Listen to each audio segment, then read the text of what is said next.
Inclinemos nuestros rostros para orar. Padre Celestial, te agradecemos tanto por el maravilloso privilegio de estar en tu casa. Te agradecemos por tu palabra, la cual es una guía segura en un mundo de confusión y rebelión. Al empezar estas series de las grandes apostasías de la Biblia, te pedimos la presencia de tu Santo Espíritu. Te pido, Padre Celestial, que nos des mentes claras y corazones tiernos para que podamos entender y recibir tu palabra. Y te agradecemos por escuchar nuestra oración, pues lo pedimos en el precioso nombre del Señor Jesús. Amén. El título de nuestra presentación de hoy es 4 pasos a la ruina. Básicamente vamos a estudiar la historia de Acán. Pero antes de esto quiero decir que hoy planeamos estudiar la historia de la peregrinación de Israel de Egipto a Israel. Y también 4 maneras diferentes en las que Israel intentó conquistar Canaán. De hecho, vamos a notar que toda la historia de la peregrinación de Israel de Egipto a Canaán es un tipo de nuestra peregrinación de este mundo al cielo. Ahora, al comenzar, quiero mencionar los 4 símbolos de la historia que vamos a tratar hoy. Primero tenemos a Egipto, el cual representa al mundo. Y así como Israel cortó su conexión con Egipto al ser bautizado en el Mar Rojo, asimismo nosotros cortamos nuestras conexiones en el mundo cuando nos bautizamos en el Señor Jesús. Canaán representa el cielo, hacia donde marchamos. Es decir, dejamos a Egipto, el mundo, y vamos a caminar a la Canaán celestial. Pero entre Egipto y Canaán hay un trayecto por el desierto, la peregrinación, la cual representa nuestro andar por el mundo hacia el reino celestial. Y finalmente tenemos a Israel, la cual, por supuesto, nos representa a nosotros. Israel representa al pueblo de Dios. Ahora, como mencioné, vamos a estudiar 4 maneras en las que Israel intentó tomar la tierra prometida. Y también vamos a ilustrar 4 maneras en las que la gente reacciona o en las que la gente cree que puede entrar al cielo. Ahora quiero empezar yendo al primer método que tal vez no debiera ni llamarlo método, debiera llamarla la primera ilustración de la manera en que uno fracasa en llegar al reino de los cielos o en llegar a Canaán, pues vamos a notar que 3 de estos métodos son en realidad fracasos y solo uno de ellos es exitoso. Entonces notemos el primer ejemplo de fracaso en obtener el reino. En Números 13:30 al 33 nos cuenta la historia de cuando Israel llegó a la frontera de Kedesh Barnea, la frontera con la tierra prometida. Estaban a punto de entrar a la tierra prometida. Habían salido de Egipto, habían pasado el desierto y estaban al umbral de la gloria. Pero sabemos la historia que cuando llegaron a la frontera de la tierra prometida, 12 espías fueron enviados, uno por cada tribu, y 10 de esos espías regresaron con un mal reporte. Y básicamente vamos a leer el pasaje donde encontramos que los 10 espías dicen que los enemigos en Canaán eran demasiado poderosos para Israel y no podían ser vencidos. Así que vamos a notar que todos decidieron que nombrarían un líder y regresarían a Egipto. Es decir, dijeron, dejemos esta idea de entrar a Canaán, pues es muy difícil. El enemigo es demasiado poderoso, las ciudades están amuralladas hasta el cielo. Ahora, noten lo que encontramos en Números, capítulo 13 y versículo 30. Entonces Caleb hizo callar al pueblo delante de Moisés y dijo, subamos luego y tomemos posesión de ella, porque más podremos nosotros que ellos. Mas los varones que subieron con él dijeron, y tenían razón de hecho, no podremos subir contra aquel pueblo porque es más fuerte que nosotros. Por cierto, eso era correcto. los cananeos sí eran más fuertes que ellos. Continúo leyendo. Y hablaron mal entre los hijos de Israel de la tierra que habían reconocido, diciendo, la tierra por donde pasamos para reconocerla es tierra que traga a sus moradores, y todo el pueblo que vimos en medio de ella son hombres de grande estatura. También vimos allí gigantes, hijos de Anac, raza de los gigantes, y éramos nosotros, a nuestro parecer, como langostas, y así les parecimos a ellos. Debo repetir que ellos tenían razón. Eran demasiado débiles para vencer a los cananeos. Las ciudades eran demasiado fuertes para ellos y los cananeos eran demasiado poderosos. Con todo, Dios había dicho que Él iría con ellos y les daría la victoria. De hecho, los dos espías que dieron un buen reporte y dijeron que Israel podía conquistar y tomar la tierra prometida, Caleb y también Josué, ellos intentaron animar a la gente para que tomaran la tierra. Leamos esto en Números capítulo 14, versículos 6 al 9, para que podamos ver la actitud positiva de Caleb y Josué, los dos espías que regresaron con un buen reporte. Dice, y Josué, hijo de Num, y Caleb, hijo de Jefone, que eran de los que habían reconocido la tierra, rompieron sus vestidos. Esto es después del mal reporte. Y hablaron a toda la congregación de los hijos de Israel, diciendo, la tierra por donde pasamos para reconocerla es tierra en gran manera buena. Si el Señor se agradare de nosotros, Él nos llevará a esta tierra y nos las entregará. Tierra que fluye leche y miel. Por tanto, no seáis rebeldes contra el Señor, ni temáis al pueblo de esta tierra, porque nosotros los comeremos como pan. Su amparo se ha apartado de ellos y con nosotros está el Señor. No los temáis. En otras palabras, Caleb y Josué están diciendo, podemos vencer a los gigantes de la tierra prometida porque Dios está con nosotros.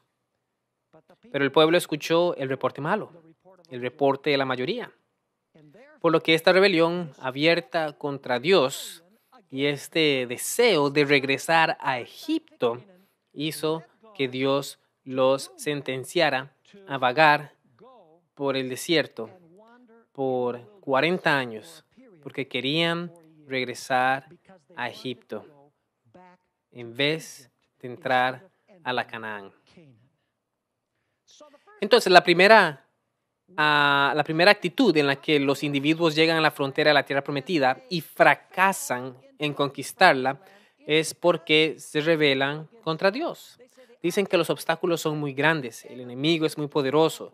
Por cierto, los enemigos aquí representan al diablo, a sus ángeles, a los poderes del mundo. Es decir, somos muy débiles para tomar la tierra prometida. Al menos regresemos a Egipto y disfrutemos. Volvamos al mundo y disfrutemos. Pero ahora queremos avanzar a la segunda actitud. La primera actitud es simplemente rebelión abierta contra Dios, regresar al mundo de donde salimos y no perseverar hasta el fin. La segunda actitud se ilustra en lo que Israel hizo después de Dios haberlos sentenciado a vagar por el desierto por 40 años. Encontramos esta historia en Deuteronomios 1, 41 al 46. Después de que Dios les dijo que iban a vagar por el desierto por 40 años, ellos decidieron ir a pelear contra los cananeos. La Biblia nos dice que cuando fueron con sus propias fuerzas, Dios no estuvo con ellos y sufrieron una terrible derrota. Veamos esto en el libro de Deuteronomios capítulo 1, versículos 41 al 45.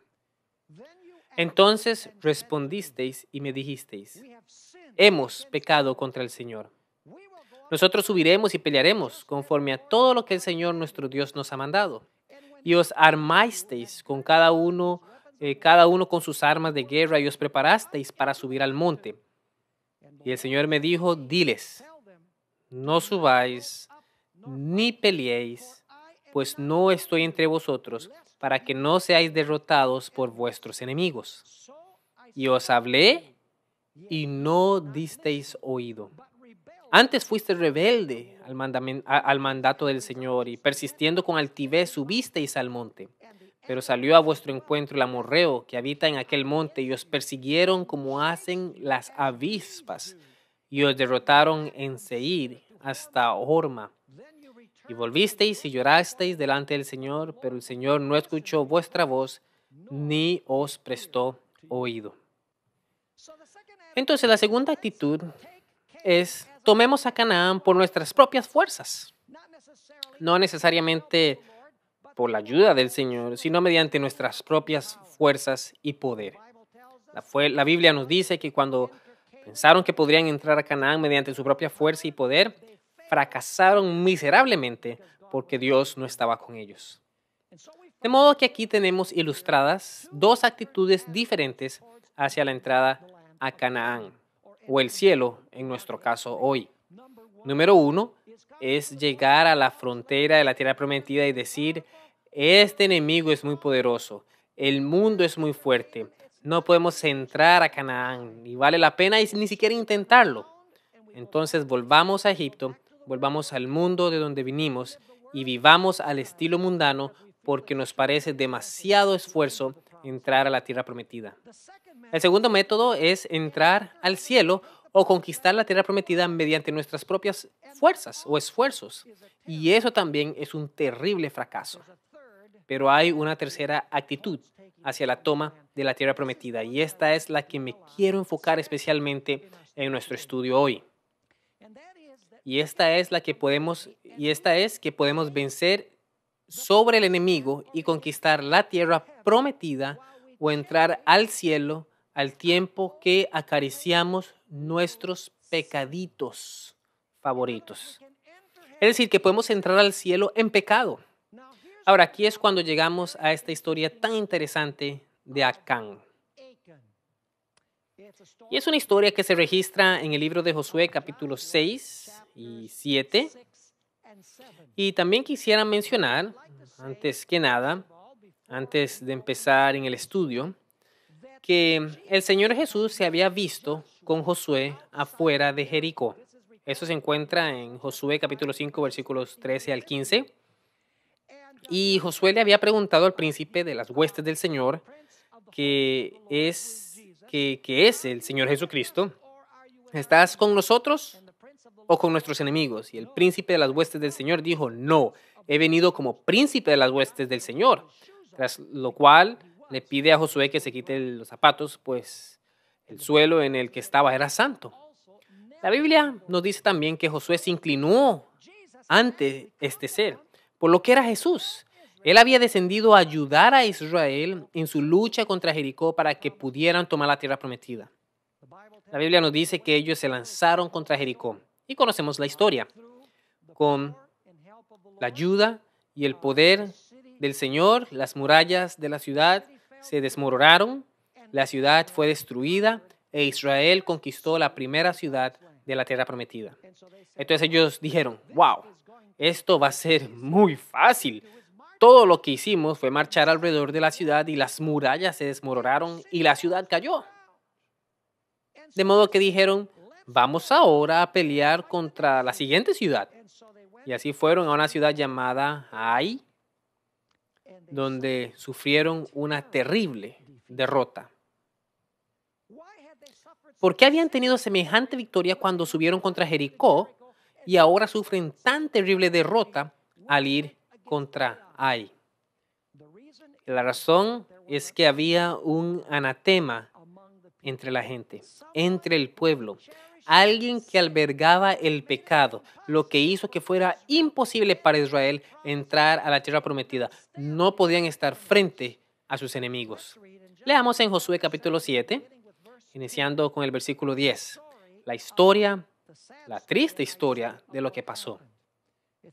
Dice allí en Josué capítulo 7, versículo 10, y el Señor dijo a Josué, levántate, ¿por qué te postras así sobre tu rostro? Porque Josué había estado llorando. Y noten esto, Israel ha pecado. Y escuchen muy bien.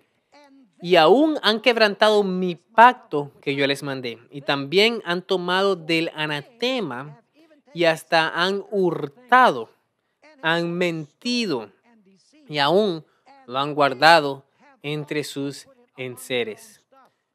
Por esto los hijos de Israel no podrán hacer frente a sus enemigos, sino que delante de sus enemigos volverán la espalda, por cuanto han venido a ser anatema, ni estaré más con vosotros, si no destruiréis el anatema de en medio de vosotros. Ahora, no sé si se dieron cuenta que aquí el número de veces que Dios se refiere a ellos, hablando de Israel. Y de hecho, la Biblia nos dice que fue Acán quien tomó estas cosas. Y claro, algunos de los miembros de su familia sabían de eso, pero todo Israel no había tomado cosas de Jericó, porque Dios había dicho no tomen nada de Jericó.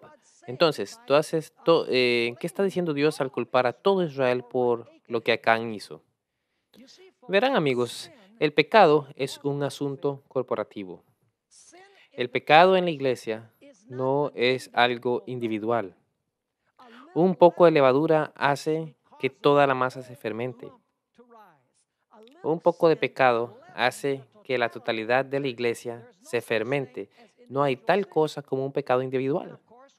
Pues claro, sabemos que cuando un individuo desarrolla cáncer en su cuerpo, que entonces a no ser que se elimine ese cáncer, ese terminará apoderándose de todo el cuerpo. Y eso es exactamente lo que pasaría con Israel si no se encargaba de este problema.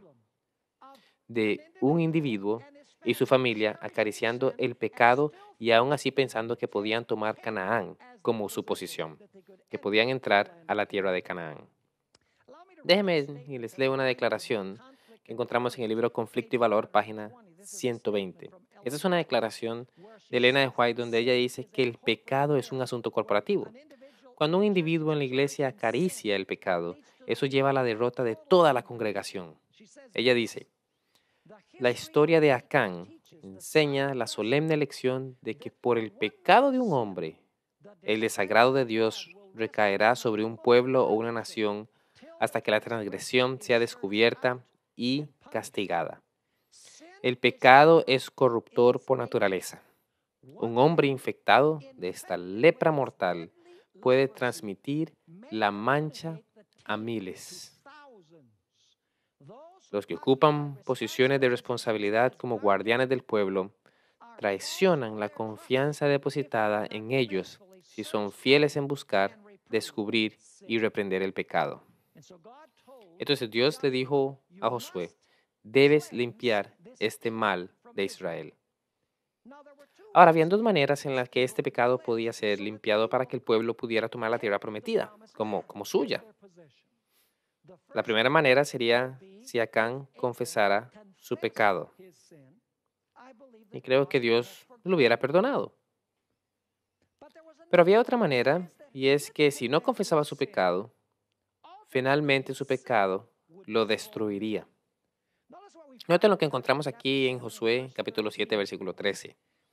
Y vamos a notar el proceso que Dios siguió ante esta situación de Acán. Dice allí en Josué capítulo 7, versículo 13, levántate. Dios le está hablando aquí a Josué, santifica al pueblo y di santificados para mañana, porque el Señor, el Dios de Israel, dice así, anatema hay en medio de ti, Israel. No podrás hacer frente a tus enemigos hasta que hayáis quitado el anatema de en medio de vosotros. Y como mencioné, habían dos maneras de quitar el anatema. Número uno sería confesar el pecado y arrepentirse de él. Y la otra manera es asegurarse de que el pecado lo iba a delatar. Ahora es interesante notar que el proceso que siguió Dios le dio por lo menos 6 llamadas a Acán. Dios estaba diciendo, sé dónde estás, quiero que te arrepientas, quiero que confíes tu pecado. Primero que nada, Acán había visto la derrota de Israel a manos del pueblo de Ai.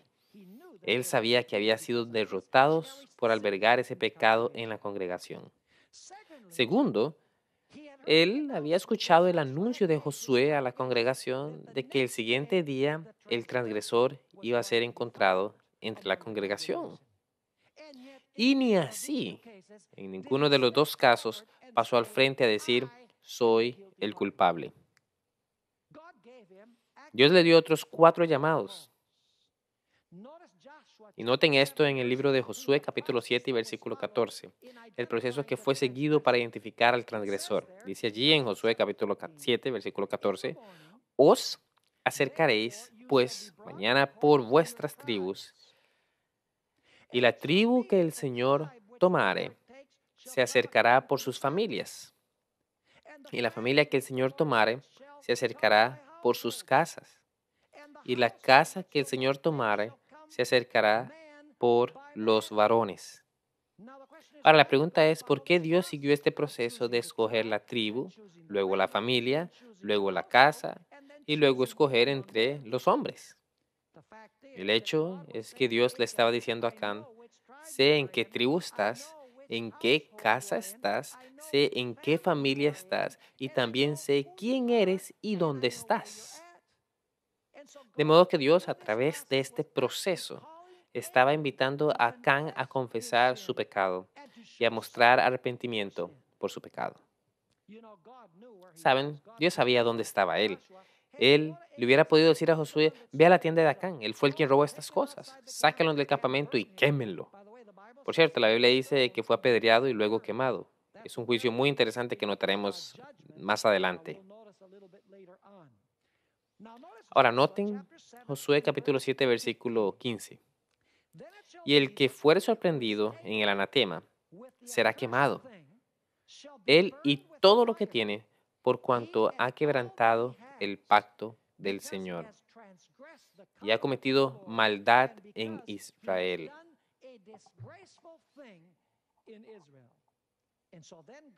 Entonces Dios sigue el proceso de identificar al transgresor, aquel que estaba aferrado al pecado, acariciándolo. ¿Sabían que el Espíritu de Profecía dice que un pecado acariciado anulará todo el poder del Evangelio? Y definitivamente evitará que tengas la victoria sobre los enemigos y te mantendrá fuera del cielo. Eso es lo que Dios quiere ilustrar aquí. Verán, no nos hace bien rebelarnos contra la voluntad del Señor y regresar al mundo. Esa es la primera actitud. No nos hace bien tratar de entrar al cielo por nuestros propios esfuerzos. Es imposible. Pero igualmente de serio es la idea de que uno pueda entrar a Canaán y vencer a los enemigos para poder tomarse a Canaán y al mismo tiempo resguardar sus pecados favoritos. Ahora, quiero que noten cómo se describe el proceso aquí en Josué capítulo 7, versículo 16 hasta el 18. Josué, pues, levantándose de mañana, hizo acercar a Israel por sus tribus, y fue tomada la tribu de Judá. Por cierto, esa era la tribu de Acán. Y haciendo acercar a la tribu de Judá fue tomada la familia de los Zera. Y haciendo luego acercar a la familia de los Zeras por varones, fue tomado Sabdi. Hizo acercar su casa por los varones y fue tomado Acán, hijo de Carmi, hijo de Sabdi, hijo de Zera, de la tribu de Judá. Verán, los llamados se agotaron. Él había visto la derrota de Israel, había escuchado el anuncio de que al día siguiente sería hallado el transgresor, había visto escogida la tribu, había visto escogida la familia, había visto escogida la casa, había visto a los hombres allí para que el transgresor fuera escogido y aún así, a pesar de todo, escogió aferrarse a su pecado. Cuando fue descubierto, encontramos que Josué tuvo un consejo bastante claro y directo para Acán. Noten Josué capítulo 7 versículo 19. Entonces Josué dijo a Acán, hijo mío, da gloria al Señor, el Dios de Israel, y dale alabanza, y declárame ahora lo que has hecho. No me lo encubras. Y luego en el siguiente versículo encontramos a Acán admitiendo su pecado. ¿Escucharon esa palabra que usé? No dije que lo confesó, sino que lo admitió. Es diferente confesar un pecado a admitirlo. Noten ahora el versículo 20. Y Acán respondió a Josué diciendo, verdaderamente, yo he pecado contra el Señor, el Dios de Israel, y así he hecho. Y luego él describe exactamente lo que hizo. Vamos a estudiar eso en un momento.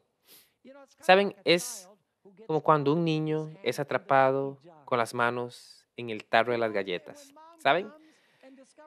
Y luego cuando mamá viene y descubre que él metió las manos en el tarro y le dice, no te atrevas a comer ni una galleta. El niño dice, ay mamá, lo lamento. Pero no lamenta realmente haber desobedecido a su mamá tomando las galletas del tarro, sino que lamenta por el castigo que sabe que viene. Ese fue el tipo de arrepentimiento, si es que se le puede llamar así, de Acán. Fue una admisión de culpa, no una confesión. Noten cómo Elena de White describe esta admisión por parte por parte de Acán. Conflicto y valor, ahora página 121. Dice ella, Acán reconoció su culpabilidad, pero lo hizo cuando ya era muy tarde para su confesión le beneficiara. Había visto los ejércitos de Israel regresar de Ai derrotados y desalentados, pero no se había adelantado a confesar su pecado. Había visto a Josué y a los ancianos de Israel postrarse en tierra con indecible congoja. Si hubiera hecho su confesión entonces, habría dado cierta prueba de verdadero arrepentimiento, pero siguió guardando silencio. Había escuchado la proclamación de que se había cometido un gran delito y hasta había oído definir claramente su carácter, pero sus labios quedaron sellados. Luego se realizó la solemne investigación. Cómo se estremeció de terror su alma cuando vio que se señalaba a su tribu, luego su familia y finalmente su casa. Pero ni aún entonces dejó oír su confesión hasta que el dedo de Dios le tocó, por así decirlo. Entonces, cuando su pecado ya no pudo ocultarse, reconoció la verdad. ¿Cuán a menudo se hacen semejantes confesiones? Hay una enorme diferencia entre admitir los hechos una vez probados y confesar los pecados que solo nosotros y Dios conocemos. ¡Qué impresionante cita! Ahora, lo que quiero que notemos es que Acán pecó siguiendo un proceso de 4 pasos. Y esto nos enseña una gran lección, porque nosotros también estamos marchando a Sión, estamos marchando a Canaán, tenemos enemigos a vencer para poder entrar a Canaán. No es bueno que regresemos al mundo y nos rebelemos contra Dios. No es bueno que intentemos entrar a Canaán por nuestros propios medios. Israel fue derrotada de ese modo. No es bueno que nos aferremos a nuestros pecados queriendo, porque no podremos vencer a nuestros enemigos. No podremos tomar Canaán. Y cuando nos demos cuenta que Acán pecó siguiendo un proceso de 4 pasos, aprendemos muchas lecciones que serán valiosas para nosotros. Noten Josué 7:21.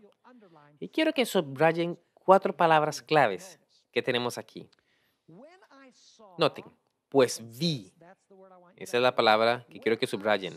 Pues vi entre los despojos un manto babilónico muy bueno y 200 ciclos de plata y un lingote de oro de peso de 50 ciclos. Noten que se nos dice que Acán vio estas cosas. Ahora les pregunto, ¿fue un pecado ver estas cosas? Claro que no, pues todo Israel estaba viendo estas cosas. Verán, hay una diferencia entre la tentación y el pecado. La tentación es cuando algo pasa por nuestras mentes de momentáneamente. Pecado es cuando uno permite que eso haga nido en la mente y se convierte en una obsesión, tras lo cual uno actúa. Saben, Martín Lutero fue muy sabio cuando dijo que uno no podía evitar que los pájaros vuelen por encima de uno, pero sí que hagan nido en su cabeza. No podemos evitar que las tentaciones vuelen por nuestras cabezas, pero sí podemos evitar que estas tentaciones armen casa en nuestras mentes y se conviertan en pensamientos pecaminosos y eventualmente en acciones pecaminosas.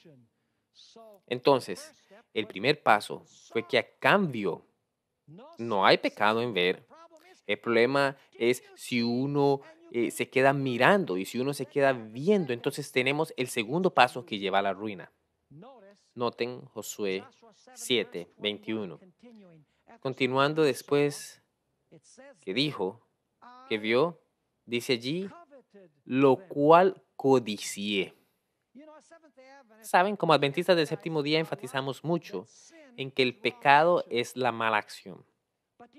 Pero ¿sabían que el pecado involucra el mal pensar antes de convertirse en el mal actuar? Es decir, el pecado tiene su origen en la mente, en el cerebro, y luego produce un fruto en la acción. Entonces Acán dijo, vi estas cosas, y luego ¿qué? Luego las codicié. Es decir, las deseó. Noten que él pecó antes de tomar esas cosas, porque el Señor Jesús dijo que la codicia, por ejemplo, es romper el séptimo mandamiento en Mateo capítulo 5. Es decir, todo aquel que mira una mujer para codiciarla en su corazón ya ha adulterado en su corazón, dijo el Señor Jesús, incluso antes de actuar.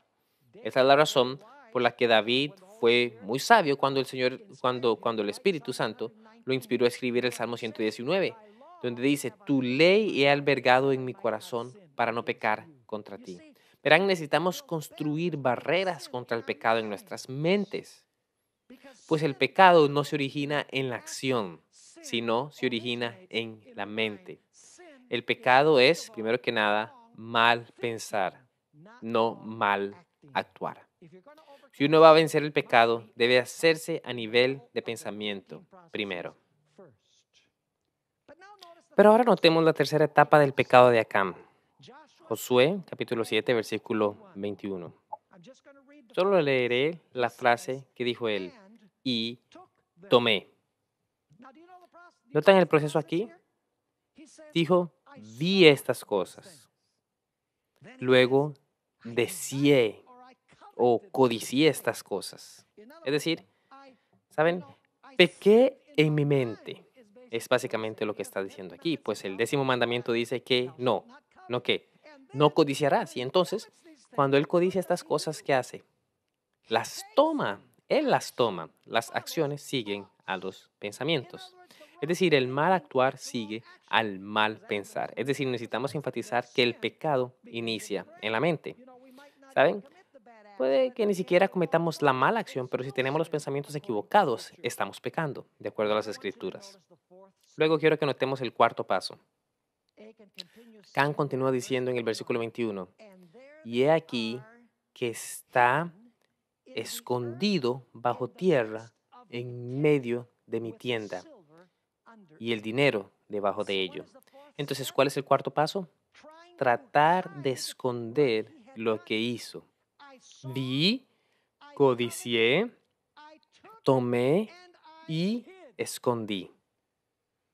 Me recuerda ese versículo en el libro de Proverbios capítulo 28, versículo 13, donde el sabio Salomón dice, el que encubre sus pecados no prosperará.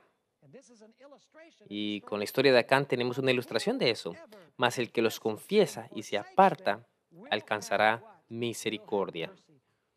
Por cierto, ¿saben qué hizo que el pecado de Acán en particular fuera tan ofensivo a Dios? Es simplemente porque Jericó era el diezmo de Dios de la tierra. ¿Sabían eso? Fue la primera ciudad que Israel conquistó. Y Dios dijo, no tomen absolutamente nada del oro, nada de la plata, nada del bronce, todo debe ser dedicado al santuario. Entonces lo que Acán hizo fue, en realidad, robarle el diezmo a Dios. Noten Josué capítulo 6, versículo 19. Mas toda la plata y el oro, y los utensilios de bronce y de hierro, sean consagrados al Señor y entren en el tesoro del Señor. Noten Josué capítulo 6 y versículo 24. Y consumieron con fuego la ciudad y todo lo que en ella había. Solamente pusieron en el tesoro de la casa del Señor la plata y el oro y los utensilios de bronce y de hierro. Es decir, Acán, en un sentido muy real, se robó el diezmo. ¿Es esto un problema en la iglesia hoy? ¿Podrá algo así evitar que entremos a la Canaán celestial? Eso es solo para que nosotros pensemos un poco. La Biblia dice no robarás. No dice no robarás a los hombres. Dice no robarás. Si es serio robarle a los hombres, ¿cuánto más lo será robarle a Dios? ¿Será posible que ese sea de esos pecados acariciados que no permitirá que la iglesia venza a sus enemigos para que puedan tomar la Canaán celestial como suya? Permítanme leerles el comentario aquí de Elena de White acerca de este asunto del diezmo, aplicándolo a la historia de Acán. Testimonio para la Iglesia, tomo 3, página 298. El capitán del ejército de Jehová había conducido las huestes del cielo. La batalla había sido del Señor. Era él quien la había peleado. Los hijos de Israel no asestaron un solo golpe. La victoria y la gloria pertenecían al Señor y los despojos eran suyos. Indicó que todo debía ser consumido excepto el oro y la plata que se reservaban para su tesorería. Acán comprendía bien la reserva hecha y sabía que los tesoros de oro y plata que él codiciaba pertenecían al Señor. Robó a la tesorería del Señor para su propio beneficio. Poderosa declaración. Saben, hay otras historias de las Escrituras que ilustran estos 4 pasos a la perdición. Tenemos la historia del pecado de Eva en el jardín del Edén. Notemos bien rápido aquí Génesis capítulo 3 y versículo 6. Y luego brincaremos al versículo 8. Génesis capítulo 3, 6 y 8. Dígame si encontramos las mismas 4 palabras que en la historia de Acán. Dice ahí en Génesis capítulo 3, versículo 6, y vio la mujer que el árbol era bueno para comer y que era agradable a los ojos y árbol ¿qué? Codiciable. ¿Codició? ¿Lo hizo antes de tomarlo? Sí.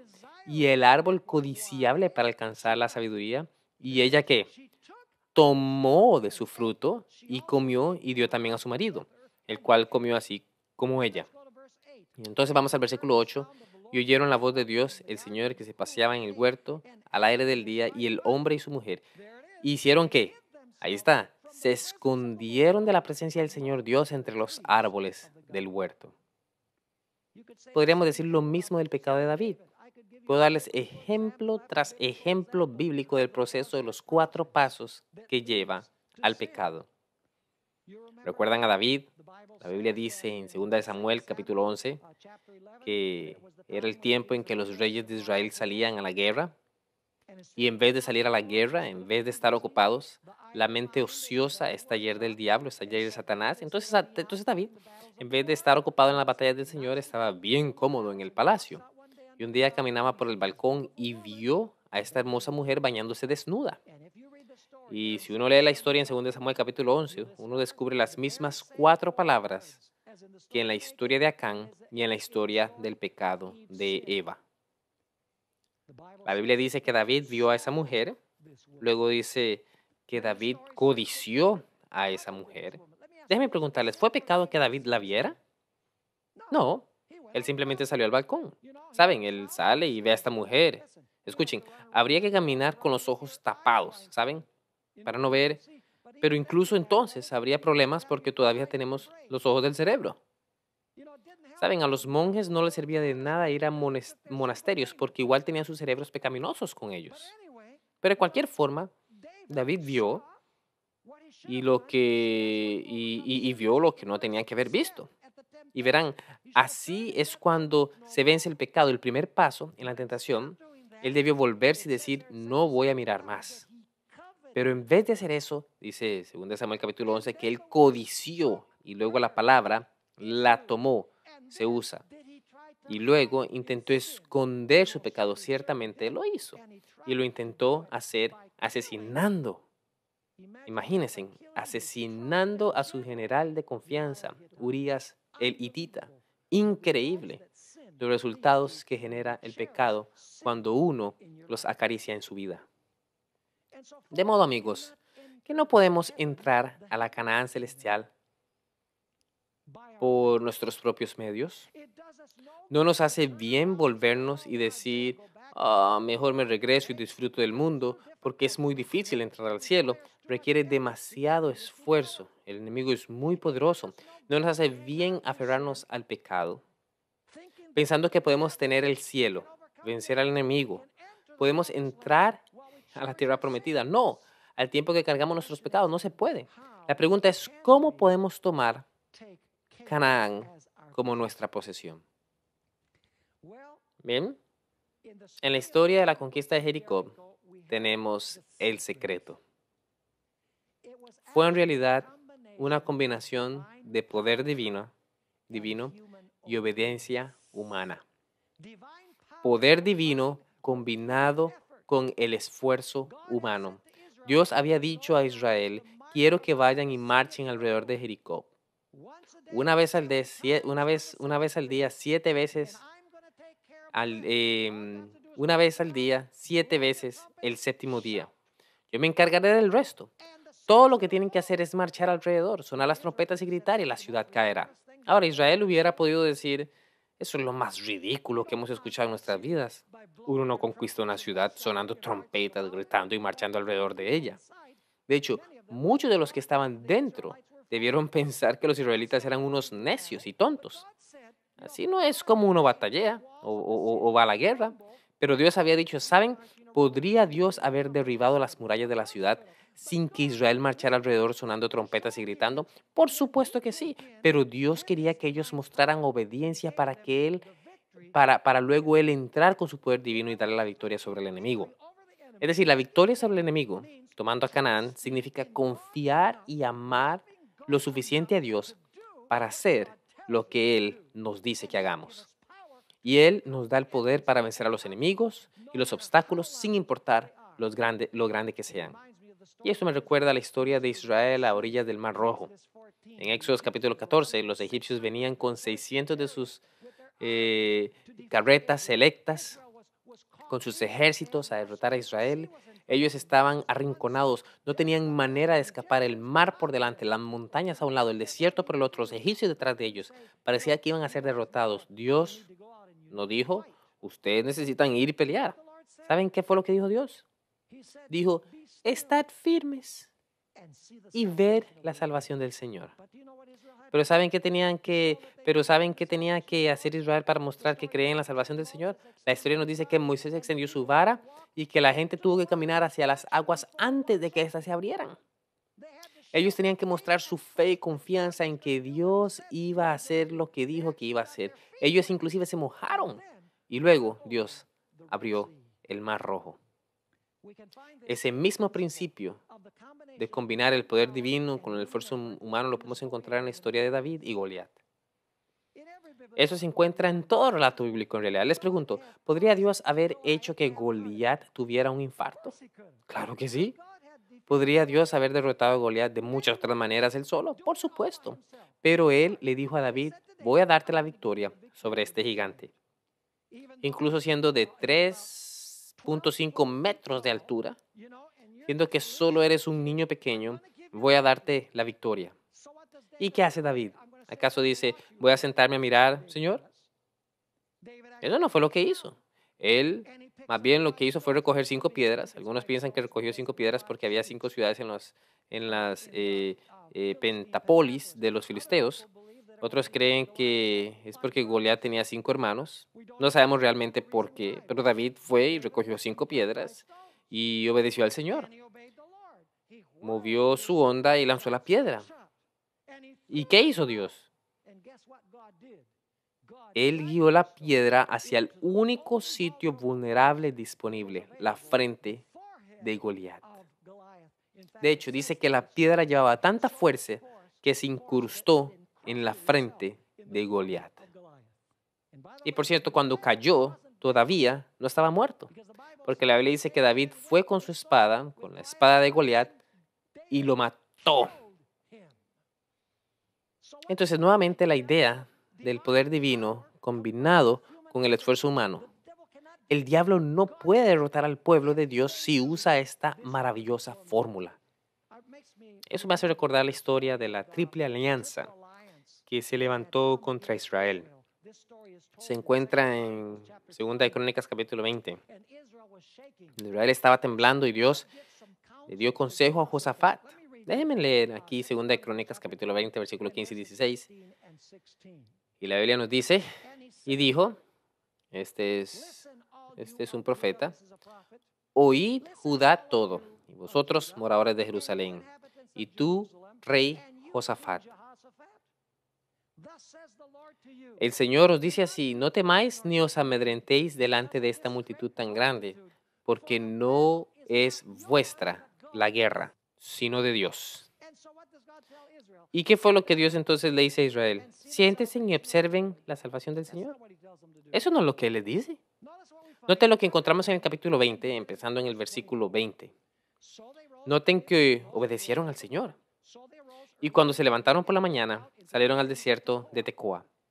Y mientras ellos salían, Josafat, estando en pie, dijo, oídme, Jehová y moradores de Jerusalén. Creed en el Señor vuestro Dios y estaréis seguros. Creed a sus profetas y seréis prosperados. Y fue un profeta quien les dijo que salieran en contra de la alianza. Y ellos obedecieron la voz del profeta. Ahora, noten el versículo 21. Y habiendo consejo con el pueblo, puso algunos que cantasen y alabasen al Señor, vistiendo de ornamentos sagrados, mientras salía la gente armada, y que dijesen glorificad al Señor, porque su misericordia es para siempre. Ven, el Señor les dijo que salieran a cantar. Sí tenían algo que hacer. En el versículo 22 encontramos, y que cuando comenzaron a entonar cantos de alabanza, el Señor puso contra los hijos de Amón, de Moab y del monte de Sir, las emboscadas de ellos mismos que venían contra Judá, y se mataron los unos a los otros, porque los hijos de Amón y Moab se levantaron contra los del monte de Seir para matarlos y destruirlos. Cuando hubieron acabado con los del monte de Seir, cada cual ayudó a la destrucción de su compañero. Y luego que vino Judá a la torre del desierto, miraron hacia la multitud y aquí yacían ellos en la tierra muertos, pues ninguno había escapado. ¿Ven nuevamente esta idea? Saben, vamos a entrar a la Canaán celestial cooperando con Dios.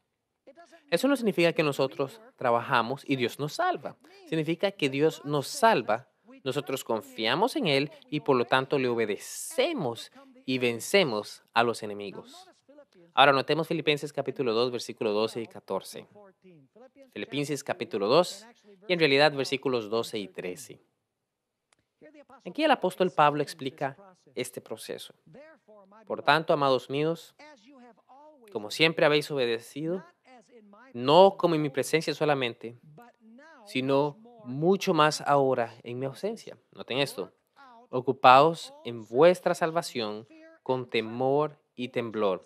¿Quién se ocupa de la salvación? Dice, ocupados en vuestra salvación con temor y temblor. Y uno dirá, eso es salvación por obras. Pero entonces toca leer el siguiente versículo. Dice allí, porque Dios es el que en vosotros produce así el querer como el hacer por su buena voluntad. ¿Ven el principio ilustrado en este pasaje? Claramente, el Señor nos dice, ocupados de vuestra salvación con temor y temblor. Pero luego dice que Dios, ¿quién qué? Es quien produce en vosotros así el querer como el hacer por su buena voluntad. ¿Saben? Dios había tratado de enseñarle a Israel esta lección. Noten Deuteronomios capítulo 3, versículo 22. Deuteronomios capítulo 3, versículo 22. Dios le había advertido a Israel que iba a encontrarse con esos poderosos gigantes al entrar a la tierra prometida y que las ciudades tendrían murallas hasta los cielos. Dios le había advertido que así sería Canaán. Pero Dios también les había dicho que no les temieran, porque soy más poderoso que ellos, él dijo. Noten Deuteronomios capítulo 3, versículo 22. No los temáis, porque el Señor vuestro Dios, Él es el quien pelea por vosotros. Ahí tenemos sustantemente el principio que quiero compartir con ustedes. El secreto de la victoria sobre los enemigos para que podamos entrar a la Canaán celestial. Significa confiar en el Señor y permitirle que pelee nuestras batallas a través de nosotros. Nota lo que el apóstol Pablo tiene que decir en Filipenses capítulo 4, versículo 13. Ahí el apóstol Pablo dice lo siguiente en Filipenses 4:13. Y ese es el versículo que todos hemos escuchado antes. Dice, la mayoría de las cosas las puedo en Cristo, quien me fortalece. No, así no dice, ahí no dice así. Esa es la versión de Esteban Bor del siglo XX. Pero bueno, intentemos de nuevo. Algunas cosas las puedo en Cristo que me fortalece. Eso no es lo que el texto dice. El texto dice, todo lo puedo, excepto superar el pecado en Cristo quien me fortalece. Esto no es lo que el texto dice. ¿Saben? Cuando la gente dice, es imposible vencer el pecado porque uno tiene una naturaleza pecaminosa.